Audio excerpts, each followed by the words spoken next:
Okay, everybody, welcome to the weekly update, 22 November 2020. It's been a crazy week. I got some last minute work assignments I had to do, and as you can see, I don't have the new high-speed microphone that we had last week because of a theft that happened in the bathroom at an airport. So working through problems this week. However, we got the weekly update done, and it's going to be relatively short, but it's a pretty good one. So let's just get right into it. So weekly update, 22 November 2020, and the quote from Charles Schwab: "The way to develop the best that is in a person is by appreciation and encouragement." So I thought that was a pretty applicable quote to kind of the way things are in the US today. And the fact that it's Thanksgiving week, and the fact that it came from Charles Schwab, who's one of the absolute icons in the retail financial services space. So something to think about this week: appreciation and encouragement. Okay. So this week on the market, it was a mixed week on relatively low volume. So we'll talk about that a little bit. Mixed meaning the C fund really was the only fund of the TSP group that finished down. S&I funds both finished higher, and we're going to see how resistance, what used to be resistance in most of these patterns over the last couple of months, has become support for most of the index funds. So what I'm going to do is bring in, instead of just the TSP charts, I'm going to bring in also the Dow Jones Industrial Average chart and the NASDAQ chart. So between the Dow Jones Industrial chart, the NASDAQ, and the S&P 500, which is our C fund, between those three, those are the pretty much the entirety of the main indexes in the US. So if you understand those three, you get a much broader sort of perspective of which way the market as a whole throughout the whole country is going. And then you have the S fund, which is the smaller cap, smaller company, primarily tech, but smaller companies. And then the I fund is the Europe, Asia, Far East Index, which incorporates the rest of the world. So to the extent that you can bring in the Dow Jones Industrial Average and the NASDAQ and kind of look at them in terms of the other TSP funds, it'll give you more information to decide on whether or not you want to make reallocation decisions at this juncture specifically and just in general. And so first we're going to take a look at a chart that is the C fund 1 year weekly. So the weekly charts kind of allow us to see more of the forest and less of the trees, so to speak, right? Because each candlestick on the chart is 1 week instead of 1 day. So we're going to see here, it's a little bit of a different perspective on a weekly chart than a daily chart. Okay. So here's the S&P 500 C fund.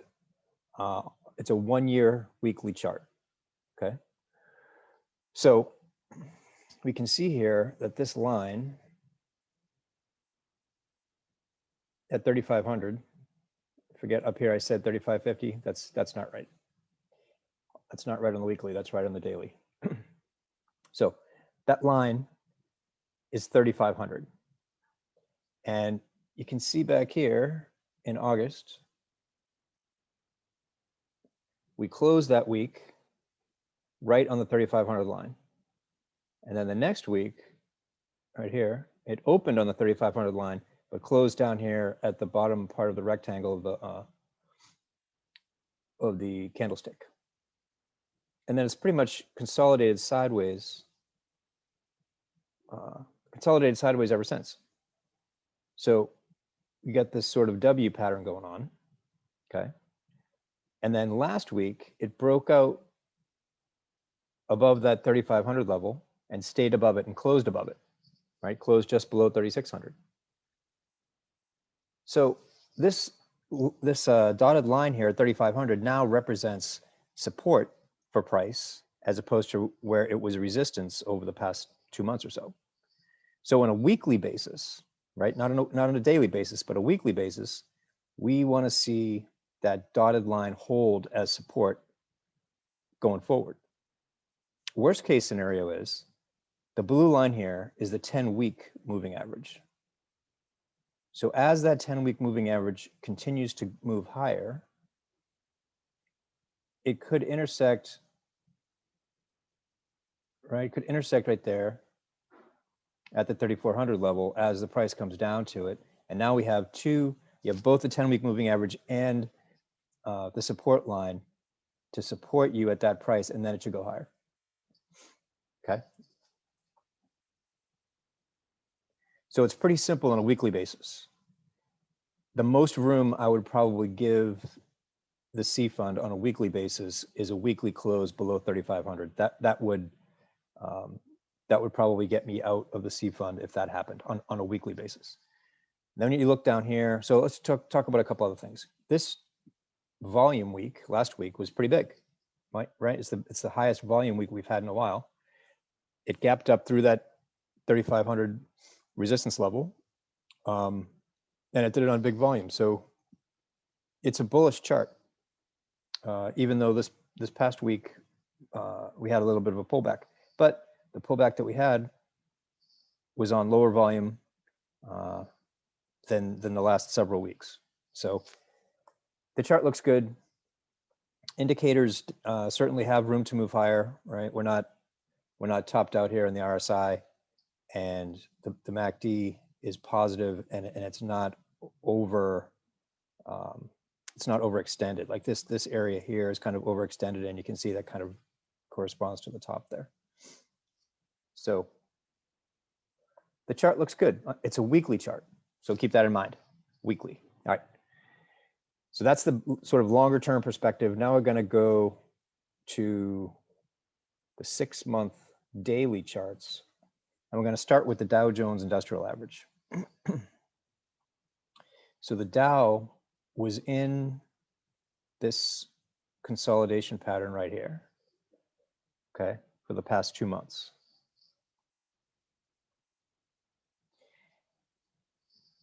On this gap up, it broke out of that consolidation pattern. So a lot of things happened on that gap up. You got really big volume right there. Okay. It gapped up above the support and resistance line. It gapped up above the support and resistance line, which is here, and it also gapped up above this high and this high. So it's a huge move, right? And now it's gone basically sideways along that support line for the last week or so. Okay. And in the last day or two, we're getting, we're right on the 10-day moving average line right there. So the only negative really in this chart, well, one more thing. The volume here has been decreasing as the price has found support here at this resistance level. So the only negative on the chart really is that the indicators look like they're rolling over. So you get the MACD histogram, the blue line, the blue histogram lines in the back here. They're trending down, and you get the black line, which eventually, if it crosses the red line, we're going to be going lower if that happens. So the indicators are the only thing that give me a little bit of pause on this chart. And again, the line in the sand, there's two possibilities here on the daily chart of the Dow. Ideally, if the price continues lower, we don't get a daily price below that 29,000 level. Okay, that would be ideal. The second possibility would be this is a huge gap, and gaps like to get filled. So it's possible that if we break the 29,000 level, price comes down to 2850, right, and fills the gap, and then goes higher. So that's a possibility. So you just have to be open to about a 3 to 4% decline, right? If right now the price is sitting 3.8% above the 50-day moving average. So as the 50-day moving average continues higher, it will intersect that 28,500 level, which would be the bottom of the gap. So it's entirely possible that we could see price come down to 28,500 before it moves higher. Not saying it will, but it's possible.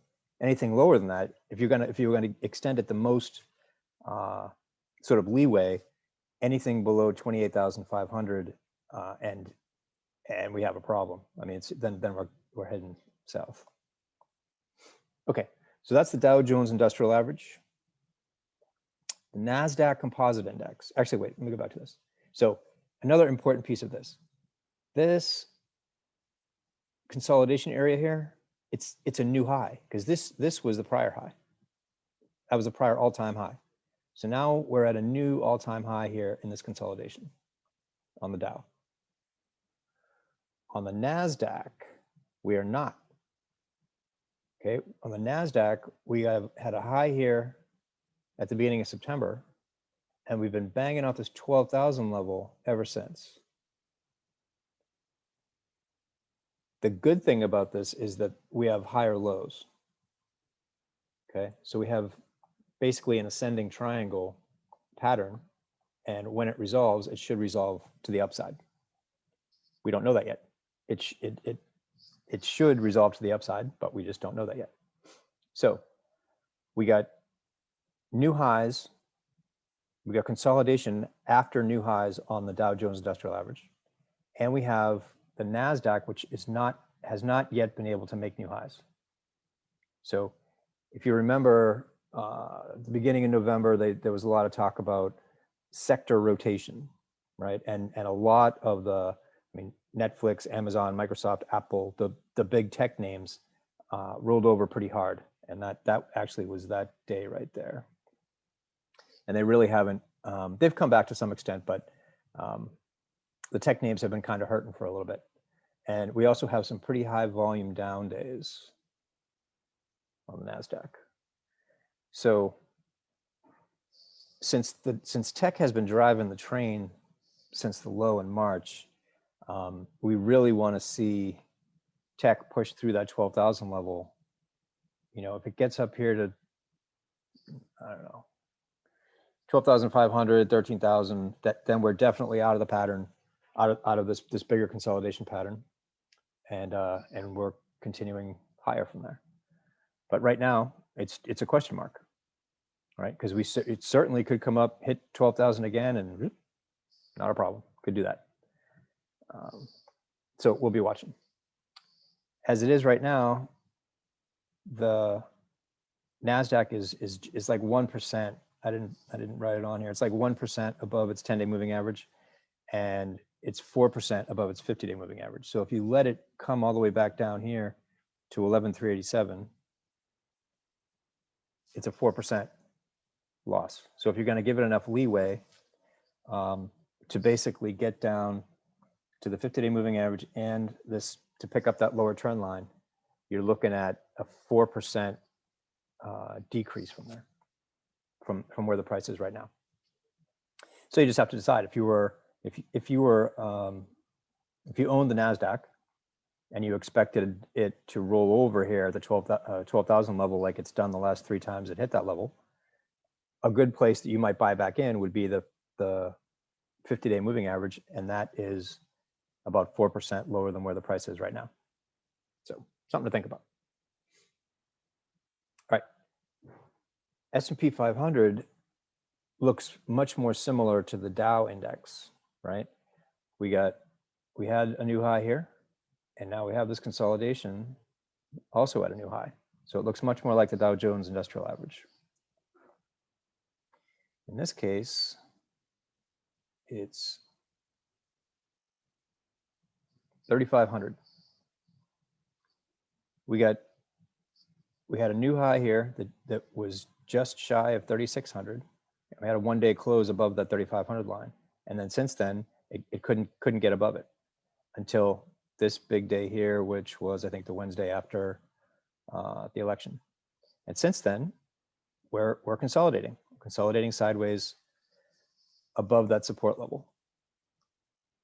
And then on Friday, we closed, it's just barely below the 10-day moving average, but it's pretty much right on the 10-day moving average. So you were at 35.57. We know we have a long-term support here at 35.50. You got the 10-day moving average right all in there. So it's all kind of happening at the same spot. And it's a 3.65% drop from the 10-day moving, well, from the price where it is now down to the 50-day moving average. So I'm not convinced that the price is going to go significantly lower from here. And we're looking at a daily chart. And again, you remember the S&P 500, which is the C fund. We were looking at the weekly chart first, and that's talking about 3,500 on the weekly chart is right there. So while it's pretty far below the 10-day moving average on the daily chart, we know that we have a lot of support there at 3,500 on the weekly. And since we only get 2 moves a month in TSP, and you have to have your trade in by noon to get that day's closing price, I'm not so sure I would probably just let it come down here and see if we get support there if the market does continue lower. But again, that's on your personal circumstances and personal risk tolerance. But don't be surprised if over the next couple of weeks we do get down to 3,500. Anything below 3,500, that's a different story. Okay. The S fund has absolutely been crushing it, right? This chart doesn't look like any of the other ones that we looked at. You got higher high, higher high, higher low, higher low. It's in a clear uptrend, which is great. That's absolutely what we want to see in the long run. I mean, if it just continued this pattern, it'd be great. The problem is the distance between here and here, right? Or here and here. This is getting into timing the market, which we don't want to do. So we know that the channel, it's a long-term uptrending channel. So until it breaks that upper or lower trend line, if you're in the S fund, one really good methodology is to just let it ride, because until it breaks out on the upside or the downside, it's going higher, clearly. So you could just let it ride. Having said that, the price as of the close on Friday is 2.5% above its 10-day moving average, and 8.5% above the 50-day moving average. So if you do allow it to come down and back up and continue with the pattern the way it looks, you're going to have to accept about an 8.5%, paper loss basically on your S fund. So if you're willing to do that, then that's how the pattern is right now. So having said that, one possibility is that you move at least some from the S fund here, allow the pattern to come back down, and go back into the S fund somewhere down here. It's just it's one of the ways that you could play this based on your personal risk tolerance. Okay, so the S fund, I mean, the MACD looks really good. It's still moving higher. The indicators still have room to move higher. So yeah, I don't know that I would really touch where I am in the S fund right now. But if it closed below the 10-day, I would probably get out, because I don't want to take this whole hit all the way down here to the 50-day. Okay. iFund obviously has had a huge move from this low here at the beginning of November until where we are now, right? Huge move. And that kind of messes up the moving averages, because when we had this basic flat for so long, and then this huge swing, it messes up the moving average lines. So we have a gap here, we got a big gap here, And then we had some consolidation, a little move, some consolidation. But basically the 10-day moving average has been able to catch up. So where we are right now is just barely above that 10-day moving average. Okay. 1.32% above the 10-day moving average. But we're also 7% above the 50-day. So kind of like the S fund, it's pretty far extended. So if it starts to roll over, you can see where this is the top channel line where we were before, about 66. If we get a close below the 10-day moving average right there, chances are we come down either to the top of the channel and or the 50-day as the 50-day continues higher. So right in here somewhere, right, we could definitely see the I fund coming back down to somewhere around 66 and or the 50-day moving average, which is about 7 to 8% lower than where the price is right now. And expect to find support there at 66. So I'm not talking about a crash. I'm saying we would almost for sure find support there at 66 or maybe a little higher. But to get back down to that level, you're looking at, 6, 7, 8% loss if you looked at, the value of your account if you had money in the I fund. So they're all things to think about in trying to decide whether or not you're going to do reallocations. Okay. Last piece of this, Thanksgiving week tends to be pretty positive for the market.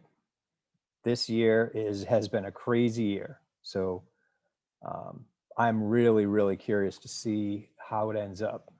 You got Black Friday, which I think we all would agree there's a ton of pent up demand and money that wants to be spent from the consumer, right?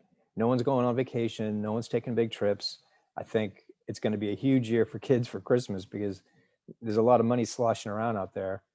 So I expect it'll be good for retailers, and Black Friday will probably be pretty big. On the other hand, there is still a lot of questions, and travel is definitely up in the air. The vaccine,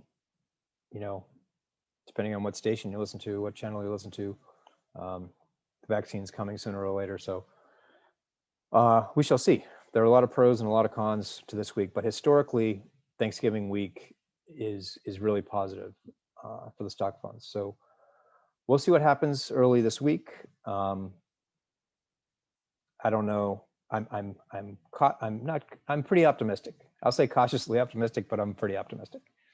So, all right, barring any major changes here this week, I might come on and do a little bit of a midweek update on Wednesday or Thursday. But if nothing really happens on the market, then we will see you next weekend. Almost definitely back to the podcast studio next weekend. All right. Have a great Thanksgiving, everybody. As always, if you have questions, hit us up on email, Twitter, Facebook, whatever. All right. Happy Thanksgiving. Take care.